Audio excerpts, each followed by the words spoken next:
Yung longganisa nyo, gawin natin ganito. 30 pieces na Shanghai ang magagawa dito. Pero saktuan lang yung haba kasi hindi kakasya sa paper bowl ko. Kaya naman, tikman muna natin to.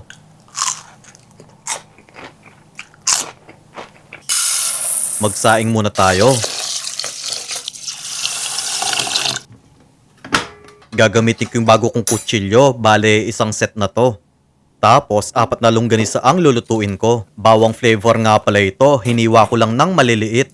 Kompleto na yung mga gamit ko. May non-stick pan, chopping board, silicone utensils, at yung bagong kutsilyo. O, di ba? Ang ganda ng itsura. Ilalagay ko na lang sa comment section kung saan ko nabili ang mga ito. Paghaluin na natin sa bowl, 1 pirasong karot, 1 pirasong sibuyas, 2 patatas, harina, paminta, at 1 pirasong itlog. Guys, nasa dulo ng video ang complete list of ingredients nito. Hinati ko yung lumpia wrapper ko. Medyo maliit lang kasi ang gagawin ko dahil medium size lang yung paper bowl na gagamitin natin dito. Magpainit na tayo ng mantika. Then, pirituhin na natin yung mga Shanghai. Ilagay muna natin sa strainer para matanggal ang excess oil. Kaya kung gusto nyo pa makapanood ng mga murang recipe na pang negosyo, mag-follow lang kayo kay Lokong Kusinero para ma-update kayo sa mga susunod na video.